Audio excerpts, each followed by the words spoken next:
Bienvenue dans le podcast de l'Association des musées canadiens, centré sur l'état des musées d'aujourd'hui, à travers le thème de la conférence 2022 de l'AMC.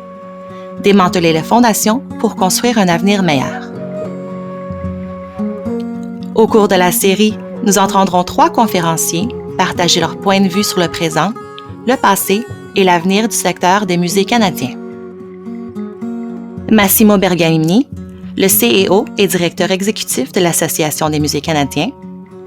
Heather George, conservatrice autochtone travaillant actuellement au Woodland Cultural Center et membre du conseil d'administration de l'AMC. Et Luann Neal, une artiste et militante des arts qui travaille actuellement chez Creative BC, le catalyseur de l'industrie créative de la Colombie-Britannique, après un mandat de 3 ans en tant que chef des collections autochtones au Musée royal de l'ACB. Luann est également membre du conseil de réconciliation de l'AMC. La dernière fois, nous avons abordé la situation actuelle et la lutte à laquelle les musées sont confrontés pour être à la hauteur des attentes de la société qui évolue. Aujourd'hui, nous posons la question: qu'est-ce qui nous a amenés ici?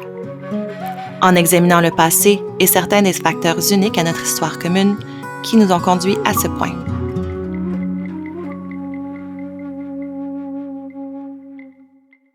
On a le sentiment de se trouver à un point d'inflexion. Le sentiment que nous serons jugés par ce que nous ferons et ce que nous ne ferons pas. Massimo Bergamini, directeur exécutif et chef de la direction des musées canadiens. L'association affirme que les institutions du patrimoine du pays sont dans un point tournant critique au milieu de grandes attentes. Eh bien, l'AMC, en tant qu'institution, essaie de faire preuve de leadership et de montrer la voie dans ce débat. Mais la réalité, c'est qu'il reste des forces puissantes, des forces qui agissent comme, disons, un tampon contre le changement, les cadres financiers, les pressions financières notamment. Je veux dire que c'est difficile pour un établissement d'embrasser la décolonisation ou d'embrasser tout ce qui se présente à lui aujourd'hui quand il s'efforce de payer la facture d'électricité. En plus des contraintes financières, la dernière année a été tumultueuse dans certaines des plus grandes institutions du pays, y compris la démission du PDG du Royal British Columbia Museum. Une enquête sur la discrimination et l'intimidation suivie d'excuses et même d'allégations de racisme au Musée canadien des droits de l'homme. Bien que profondément troublantes, les révélations ont souligné une plus large volonté par les travailleurs des musées de se manifester pour remettre en question le status quo. Pour l'artiste autochtone et ancienne conservatrice royale de la Colombie-Britannique Luann Neal, exposer la vérité est la première étape. Donc la vérité avant la réconciliation, et ça je le dis depuis des années, depuis que les gens sont sur le sujet de la réconciliation. J'ai juste été étonnée de la rapidité avec laquelle tout le monde a dépassé la vérité et allé directement à la réconciliation comme si cela était possible. La réconciliation est basée sur la vérité, puis nous devons examiner ce qui doit être fait pour réconcilier cette vérité et la vérité. Malheureusement, c'est toujours quelque chose qui s'est produit, et comme une interaction entre les gouvernements coloniaux et les peuples coloniaux et les Premières Nations, personnes ou peuples autochtones, le terme qu'on utilise maintenant. De sorte qu'il en résulte souvent quelque chose. C'est arrivé à notre peuple, des choses qui ont été enlevées, dépossédées, retirées de notre terre. Eh bien, ces vérités doivent être dites afin que nous comprenions ce qui s'est passé, ce qui est incorrect ou mal à ce sujet, afin que nous puissions réellement y remédier. J'encourage donc vraiment les gens à toujours chercher toutes les vérités avant qu'ils commencent à parler de réconciliation. Bon, je pense que c'est quelque chose dans lequel notre secteur fait beaucoup de travail, ce qu'il fait depuis des années. Je pense que le travail que nous faisons par le biais de l'AMC pour répondre à l'appel à l'action numéro 67 de la Commission de la vérité et de la réconciliation est un pas dans la bonne direction. Mais il y a également énormément de travail à faire. Il faut absolument se retrousser nos manches. Le rapport sur la vérité et la réconciliation a été publié en 2015. Il a produit 94 appels à action. Le numéro 67 demande au gouvernement fédéral de fournir un financement à l'Association des musées canadiens pour qu'elle s'engage à la collaboration avec les peuples autochtones d'un examen national du musée. Politique et meilleures pratiques pour déterminer le niveau de conformité avec la Déclaration des droits des peuples autochtones des Nations unies et de faire des recommandations. Mais les progrès ont été lents et les changements de financement sont encore à venir. Là où le secteur ne réussit peut-être pas à répondre aux espoirs et aux aspirations de beaucoup de gens dans notre secteur et ailleurs, ce n'est pas à cause d'un manque de volonté, c'est plutôt à cause d'un manque de ressources. Ça revient encore pour beaucoup à avoir à choisir entre s'engager dans un processus d'une grande importance culturelle et historique, mais qui pourrait bien être avant tout gourmand en ressources et en capital. Elle reste prisonnière d'un cadre financier qui n'a pas été à la hauteur du rôle qu'elle devrait jouer et qu'elle pourrait jouer au Canada d'aujourd'hui. Eh bien, ils sont si absents que vous allez voir beaucoup d'efforts performatifs, juste pour dire que nous l'avons fait. Vous pouvez cocher la case parce qu'il y a des pressions énormes pour le faire. Vous verrez également des efforts qui vont échouer parce que la réalité, c'est que les ressources doivent soudainement être attribuées ailleurs, où il y aura des pressions locales qui seront exercées et le tout va échouer. Or, il y aura également des efforts de décolonisation qui vont transformer des établissements et transformeront avec le temps les collectivités où se trouvent ces établissements. Et c'est ce qu'il faut que nous visions. C'est de s'engager dans un processus qui, avec le temps, transformera nos collectivités et transformera notre façon de penser et transformera le contexte culturel et politique où nous vivons et fonctionnons. Mais, en chemin vers cette transformation, Luann Neal dit qu'il y a beaucoup à faire. Une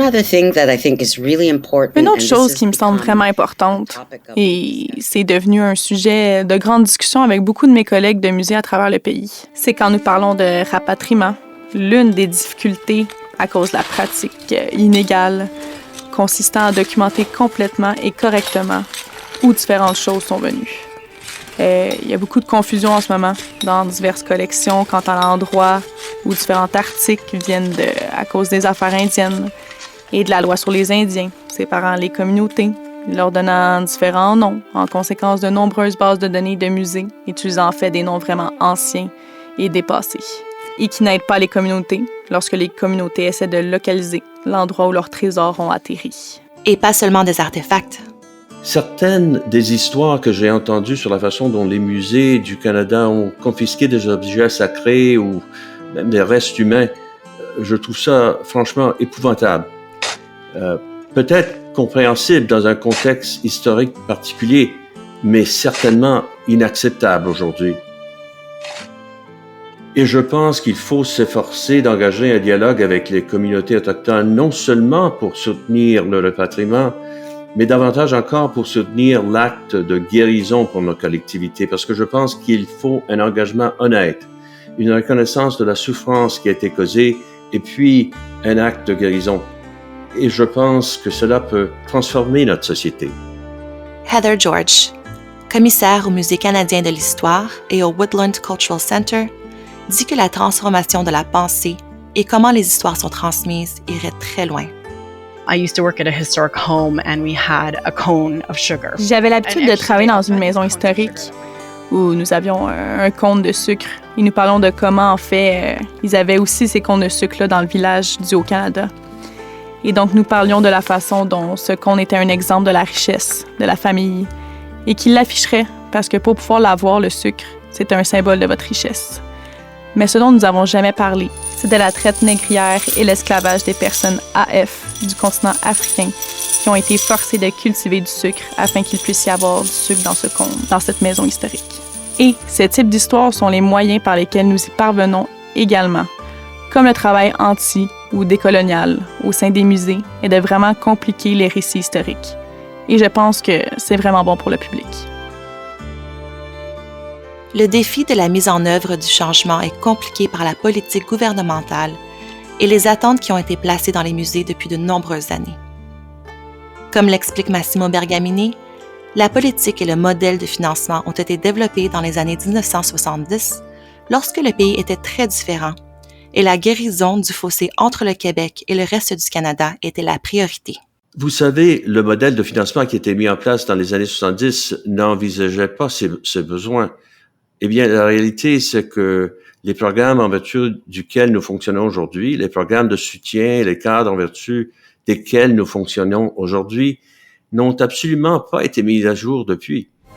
Le pays était confronté à une période de fluctuation politique. Le gouvernement du Canada était d'avis à l'époque que l'unité nationale et la cohésion politique de la nation étaient un sujet clé pour le pays et pour le gouvernement fédéral, pour le gouvernement national, et que les musées pouvaient jouer un rôle pour unifier le pays en racontant des histoires qui pouvaient rassembler les gens. Le gouvernement du Canada a mis en place un certain nombre de cadres institutionnels, de cadres législatifs et de cadres programmatiques pour soutenir tout cela.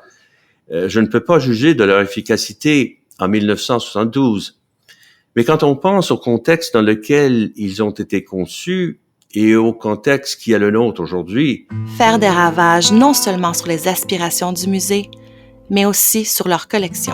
Et que vous vous dites que ces choses n'ont pas changé depuis, vous savez, il y a une terrible discordance entre ces programmes et les modalités de financement et la situation actuelle. Je parlais il y a quelques semaines au directeur général d'un assez grand établissement de l'Ouest du Canada. Il me parlait des problèmes que leur posent les modèles de financement actuels, qui sont notamment absolument silencieux quand il s'agit des dépenses en capital. Eh bien, il se trouve qu'ils ont un grand nombre de biens patrimoniaux qui ont besoin d'entretien très spécialisé, ainsi de suite. Et ils ne disposent tout simplement pas de budget d'immobilisation pour ça.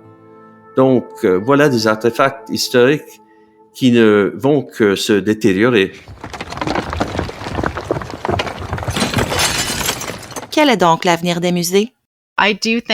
Je pense que l'une des très belles choses à propos du travail que font les gens du musée, c'est qu'ils sont passionnés, n'est-ce pas? Personne ne se lance dans le travail muséal pour être riche, et je ne pense pas que beaucoup de gens s'y mettraient pour la notoriété. Ils le font parce qu'ils sont passionnés par le passé et qu'ils sont passionnés par la culture et qu'ils sont passionnés par le patrimoine. Et je pense que la passion est un outil vraiment fort et vraiment bon. Une bonne indication de notre capacité, de notre profession à s'engager dans de nouvelles façons de penser et à s'engager dans un désapprentissage et un réapprentissage. En savoir plus sur l'avenir, les solutions et les prochaines étapes dans notre prochain épisode. L'Association des musées canadiens est la voix de la communauté muséale dynamique, issue de petits organismes bénévoles aux institutions nationales et aux millions de Canadiens dont la vie est enrichie par les musées. Le podcast de l'Association des musées canadiens est rendu possible grâce au financement du ministre du Patrimoine canadien dans le cadre de l'initiative Renforcer la main-d'œuvre des musées de l'AMC.